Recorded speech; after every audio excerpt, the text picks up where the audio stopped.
ಆಗ್ತಾ ಇರ್ತಕ್ಕಂಥ ಸಮಸ್ಯೆ, ಜನರಿಗೆ ಆಗ್ತಾ ಇರ್ತಕ್ಕಂಥ ಅನಾನುಕೂಲಗಳ ಬಗ್ಗೆ ಧ್ವನಿ ಎತ್ತಿ ಮಾತಾಡ್ತಾ ಇಲ್ಲದೆ ಇರ್ತಕ್ಕಂಥ ಸಂದರ್ಭದಲ್ಲಿ ಕರ್ನಾಟಕ ರಾಜ್ಯ ಸಮಿತಿ ಪಕ್ಷ ನಿರಂತರವಾಗಿ ಜನಸಾಮಾನ್ಯರಿಗೆ ಆಗ್ತಾ ಇರ್ತಕ್ಕಂಥ ಅನ್ಯಾಯ, ಅನಾನುಕೂಲ, ಅವ್ರ ಸಮಸ್ಯೆಗಳಿಗೆ ಧ್ವನಿಯಾಗಿ ಕೆಲಸ ಮಾಡೋದನ್ನ ರಾಜ್ಯದ ಜನರು ದಿನನಿತ್ಯ ನೋಡ್ತಾ ಇದ್ದೀವಿ. ಇವತ್ತು ಅದರ ಭಾಗವಾಗಿ ಏನು ಜನರಿಗೆ ಮೂಲಭೂತವಾಗಿ ಅಗತ್ಯ ಇರುವಂತಹ ಸೌಲಭ್ಯ, ವೈದ್ಯಕೀಯ ಸೌಲಭ್ಯ, ಮತ್ತು ಇವತ್ತು ನಿಜವಾಗ್ಲೂ ರಾಜ್ಯದಲ್ಲಿ ಒಂದು ಬಡತನ ಬಡವರಾಗಿ ಉಳ್ಕೊಳ್ಳೋದಕ್ಕೆ ಕಾರಣ ಆಗಿರುವಂತಹ ವೈದ್ಯಕೀಯ ವೆಚ್ಚಗಳು ಏನು ದುಬಾರಿ ಆಗಿರ್ತಕ್ಕಂಥ ಒಂದು ಕಾರಣ ಇದೆ. ನಿಜಕ್ಕೂ ಈ ವ್ಯವಸ್ಥೆ, ರಾಜಕೀಯ ವ್ಯವಸ್ಥೆ, ಜನರಿಗೆ ಅಗತ್ಯ ಇರುವಂತಹ ಒಂದು ವೈದ್ಯಕೀಯ ವ್ಯವಸ್ಥೆಯನ್ನು ಕಲ್ಪಿಸಿಕೊಟ್ಟು ಜನರ ಒಂದು ಬರ್ಡನ್ನ ಕಡಿಮೆ ಮಾಡುವಂಥ ಯಾವುದೇ ಕೆಲಸವನ್ನು ಮಾಡ್ತಾ ಇಲ್ಲ.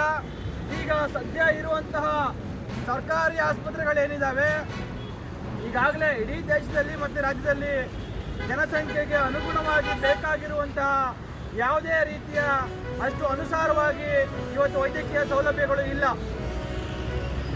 ಜನಸಂಖ್ಯೆ ಬೆಳೀತಾ ಇದೆ ಒಂದು ಕಡೆ, ಆದರೆ ಸರ್ಕಾರಿ ವ್ಯವಸ್ಥೆ ಮಾತ್ರ, ವೈದ್ಯಕೀಯ ವ್ಯವಸ್ಥೆ ಆಗಿರ್ಬೋದು, ಸರ್ಕಾರಿ ಶಾಲೆ ಆಗಿರ್ಬೋದು, ಇನ್ನೊಂದಾಗಿರ್ಬೋದು, ಜನಸಂಖ್ಯೆ ಬೆಳೀತಾ ಇದ್ರೂ ಕೂಡ ಅದಕ್ಕೆ ಬೇಕಾಗಿರುವಷ್ಟು ಪ್ರಮಾಣದಲ್ಲಿ ಇವತ್ತು ಆಸ್ಪತ್ರೆಗಳು ನಿರ್ಮಾಣ ಆಗ್ತಾ ಇಲ್ಲ. ಇನ್ನೊಂದು ಕಡೆ